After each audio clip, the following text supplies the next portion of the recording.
જસરાજ આવતીકાલે વીરદાદા જસરાજના શૌર્ય દિન, જેને આપણે રઘુવંશી એકતા દિન તરીકે પણ ઉજવીએ છીએ. આપણા લોહાણા એટલે કે લોહા રાણા એમના વંશજની અંદર જસરાજજી અને વછરાજજી આ બંને ભાઈઓ થઈ ગયા. તેઓ અતિશય બહાદુર અને હિંમતવાન હતા અને તેમના મોટા ભાઈ વછરાજ એમને સર્વપ્રથમ ગાદી ઉપર બેસાડવામાં આવેલા હતા. પરંતુ તેઓ છે અપંગ હોવાને કારણે તેમણે પોતાની એક મહાનતા અને નિર્ભયતા આને લઈને એમને પોતાના નાના ભાઈ દાદા જસરાજજીને ગાદી ઉપર બેસાડેલા હતા.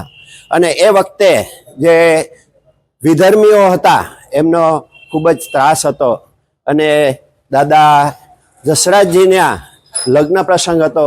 21 તારીખે એમનો લગ્ન પ્રસંગ હતો અને લગ્ન પ્રસંગ વખતે જ્યારે એ લગ્ન પ્રસંગની અંદર બેઠેલા હતા તો એવા સમયે વિધર્મીઓએ આવી અને ગૌવંશ અને ગૌ અને બ્રહ્મ સમાજ એમને હેરાન કરતા હતા, એમના ઉપર હુમલા કરતા હતા.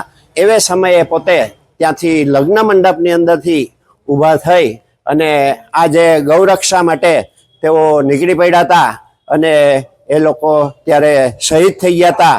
અને 22 તારીખે 22/1 એમને આ અગ્નિદાહ આપવામાં આવ્યો હતો. ત્યારથી આપણા લોહાણા જ્ઞાતિના લોહારાણા વંશના ક્ષત્રિયો દ્વારા આ જે પ્રસંગ બનેલો હતો, આ જે બનાવ બનેલો હતો એને આપણે એક શૌર્ય દિવસ તરીકે અને એક હિન્દુ આપણા જે લોહાણા સમાજ છે એના એકતા દિવસ તરીકે આપણે એને મનાવીએ છીએ. અને આવતીકાલે આપણે આપણી જ્ઞાતિ માટેનો એક સમૂહ ભોજન પણ રાખેલું છે. અને જે સમાજની અંદર આપણે મંદિરે પણ આના માટે પ્રસાદ અને આખો દિવસ દર્શન રાખેલા છે. તો સર્વેને વિનંતી છે કે અહીંયા લોહાણા મહાજનવાડીની અંદર પ્રસાદ લેવા પધારે.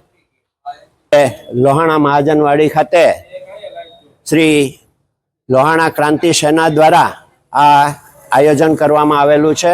તો લોહાણા ક્રાંતિ સેના દ્વારા સર્વે રઘુવંશીઓને ખાસ નિમંત્રણ પાઠવવામાં આવેલું છે કે બહેનો માટે 5 થી 7 અને ભાઈઓ માટે 7 થી 9 પ્રસાદ લેવા અત્રે પધારશો.